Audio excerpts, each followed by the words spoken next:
নমস্কাৰ বন্ধুসকল, আপোনালোকৰ মই ইউটিউব চেনেল অমনি পেজত আপোনালৈ স্বাগতম জনাইছোঁ। আজি আহি পালোঁ হৰে কৃষ্ণ মন্দিৰ।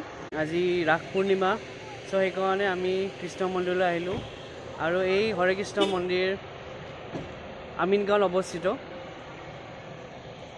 চ' শুনি আছিলোঁ এই মন্দিৰৰ কথা, চ' আজি আমি ইয়াতে আহিলোঁ। চ' তেতিয়াহ'লে ভিতৰ ভাগত আপোনাক দেখুৱাম কেনেকুৱা পৰিৱেশ ভিতৰ ভাগত, চ' চাই যাব। ধন্যবাদ।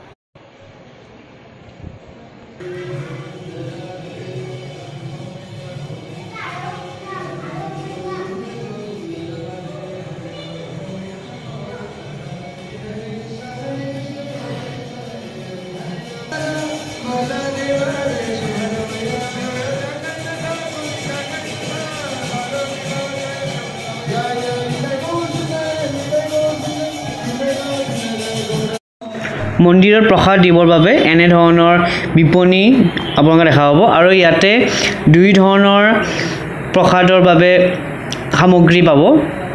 এখন হ'ল 300 টকীয়া আৰু আন এখন হ'ল 500 টকীয়া। আপুনি নিজৰ পচন্দ মতে ক্ৰয় কৰিব পাৰিব। আৰু এখন কিতাপ ফ্ৰীতে আপোনালোকক দিব, ভক্তিমূলক কিতাপ আপোনাৰ ফ্ৰীতে দিব। আৰু 4টা লেংগুৱেজত থাকে, এছামিজ, ইংলিছ, বেংগলী আৰু হিন্দী। চ' আপোনালোকৰ নিজৰ পচন্দৰ লেংগুৱেজ আপোনালোকে ল'ব পাৰিব।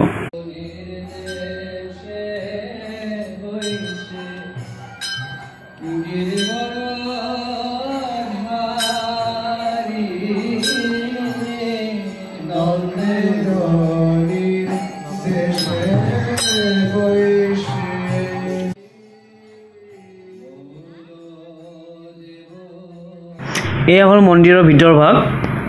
ইয়াতে কীৰ্তন চলি আছে। সঁচাকৈ পৰিৱেশটো ইমান ভাল লাগিছে। ইয়াতে সকলোৱে বহিছে, কীৰ্তন শুনি আছে। হৰে কৃষ্ণ মন্দিৰৰ দুৱাৰৰ টাইমিংখিনি আপোনাক ক'বলৈ বিচাৰিছোঁ। এই মন্দিৰৰ দুৱাৰ ৰাতিপুৱাৰ পৰা দুপৰীয়া 1 বজালৈ খোলা থাকে।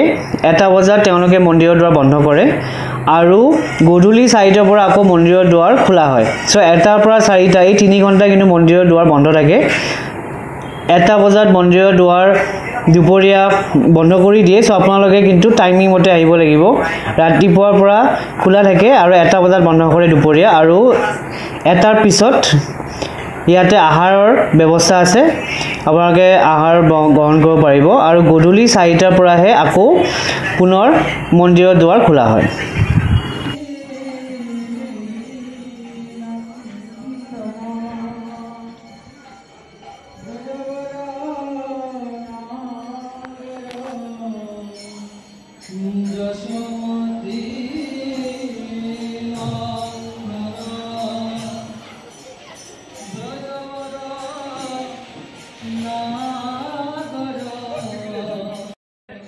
প্ৰিয়সকল, সঁচাকৈ খুব ভাল লাগে। ইয়ালৈ আহিলে মন প্ৰাণ ভৰি যায়। বহুত পবিত্ৰ স্থান। ইয়াতে জগন্নাথৰ মন্দিৰ আছে, মূৰ্তি আছে। জগন্নাথ বাবা, মা সুভদ্ৰা আৰু বলৰাম বাবাৰ ইয়াতে মূৰ্তি আছে। সঁচাকৈ খুব ভাল লাগে। হৰে কৃষ্ণ মন্দিৰ, আপোনালোকে ডেফিনেটলি ইয়ালৈ আহিব। আৰু ইয়াতে খুব ডাঙৰ এৰিয়া আছে, ইয়াৰ বহাৰো এৰিয়া আছে বাহিৰত। চ' আপোনালোকে খুব সুন্দৰকৈ ইয়াতে দিনটো অতিবাহিত কৰিব পাৰিব।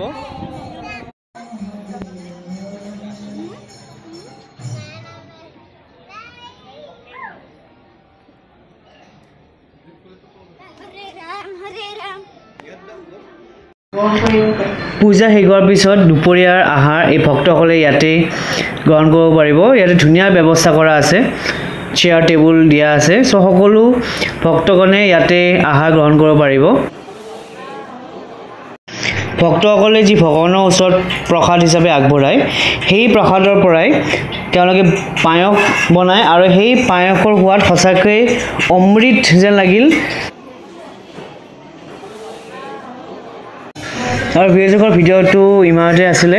যদি ভিডিঅ'টো ভাল পাইছে প্লিজ লাইক, ছাবস্ক্ৰাইব, শ্বেয়াৰ কৰিব নাপাহৰিব আৰু বেল বটন দাব নাপাহৰিব। ধন্যবাদ। হৰে কৃষ্ণ।